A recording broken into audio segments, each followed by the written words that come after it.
Well, the only other thing I was wondering about is, and I think I've sort of got an answer, but I noticed that I'm not as unconditionally aligned as I'd like to be, and I am affected sometimes by other people. If there's some negativity, it affects me, and I dip. And so... Say that in a different way. I'm focused in a world of variety, and sometimes by my observation, I focus for a long enough period of time that my guidance system lets me know that I'm taking a little bit of a vibrational dip. Mm-hmm. Always an advantage in that, because there's always a clarification that comes from it. But my intention is to catch it in the earlier subtle stages, right, so that I have more control over how I feel within the conditions. Because, we're speaking for you, I don't want to withdraw from situations in order to maintain vibration. I want to learn to maintain vibration in all situations. Right. Otherwise, you're running and hiding from situations or from people or from subjects. Yes. And then your world gets smaller and narrower rather than broader and more expanded. You don't want to train yourself to a sensitivity that means run and hide. You want to train yourself to a sensitivity that means align. Align. There isn't anything that your inner being doesn't have the ability to look at and stay in alignment about. And the same is true of you.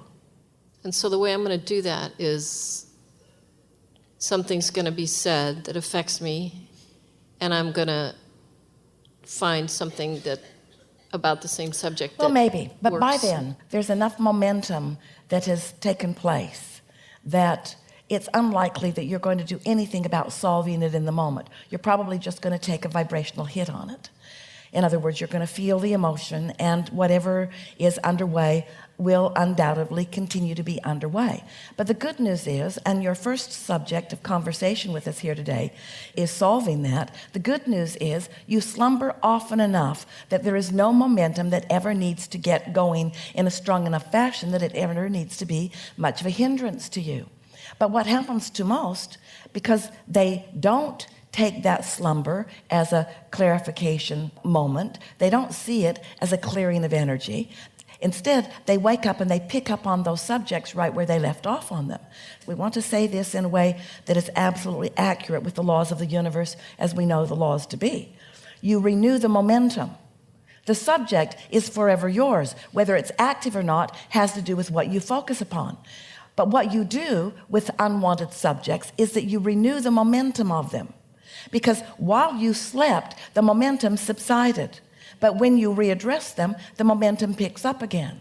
So really, when we're talking about controlling your vibrational alignment and being happy in this world of variety, aren't we talking about how well you understand momentum and what you do about it? What you do about the momentum. What do you do about negative momentum? What do you do when you have a negative emotion, which means there's negative momentum, which means the engines have been added to the unwanted end of the train and you're beginning to move in that direction? What do you do about unwanted momentum? Simple question. Do you encourage it or do you discourage it? Do you increase it or do you decrease it? Do you continue to give it your attention or do you take your attention from it? So when you first get up in the morning, there's not any attention that has been on anything. Now, the first attention you give to something is going to give you a subtle awareness of what you're doing with your momentum and which direction your momentum is going. Is it in the direction of your desire or against your desire? Is it allowing or is it resisting?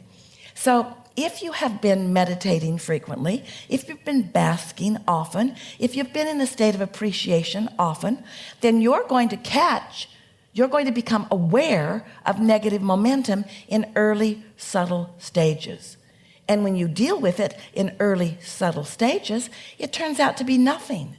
But if you don't deal with it in early, subtle stages, then it becomes more, then it becomes more, then it becomes more on your mind, then it becomes more conversation, and then, yes? And the dealing with it is the question. The dealing would be changing the focus, changing the thought. The dealing with it is always softening the resistance about it, which is the same thing as saying, look at whatever the subject is, and in an attempt to see it the way Source sees it, because the fact that you feel negative emotion means you're seeing it slightly different. Slightly different. And the more momentum that is gathered, then the greater the difference in the way Source is seeing it. Because when you get rolling and flowing and blowing on something unwanted, you distance yourself vibrationally from Source. You can't tune into Source and that at the same time. Yes? Yes. So you want to talk through something? You want to make it more than a theoretical observation of someone who never feels negative emotion? No, it's just in conversation. Somebody will say something that's a little negative, and I feel it, and I push against it instead of changing my own. First of all, let's talk about I'm not that. conditional. Let's talk about that, because when you feel like you want to push against it, it means you don't want the momentum to get going. Yes. It I want to means stop it right now, but I'm pushing. it's all right. It's natural. So we have some words we're going to throw to you, and you let us know which ones feel stronger, which ones feel more negative, which ones feel less negative, since we are talking about resistance.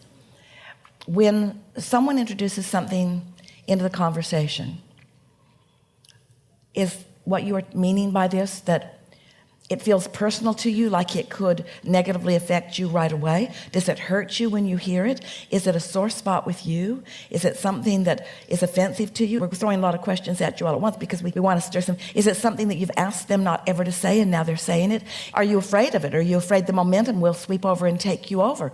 Do you feel guarded and fearful? Yeah, I guess I don't feel solid enough in my unconditionalness that any little negative thing is going to wobble me, and so that's why I'm trying to push it away. But the thing about that is, and the reason that we talk so excitedly about step 5 is because we want you first and foremost to embrace the understanding of the concept and reality of never-ending contrast in your physical human experience.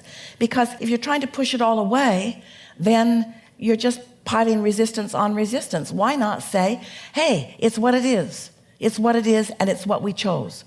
And it's how we think, and it's how we contour, and it's how we decide, and it's a good thing. And the fact that somebody else thinks something that I don't agree with, or says something that I don't agree with, certainly is no risk to me in this huge environment where contrast of all variety must be understood and allowed and even embraced conceptually. We're not saying that you should embrace pieces of contrast and say you like something that you don't like or promote something that you don't promote, but we want you to stop fearing contrast. This matters a lot. Being afraid of contrast makes you afraid of life.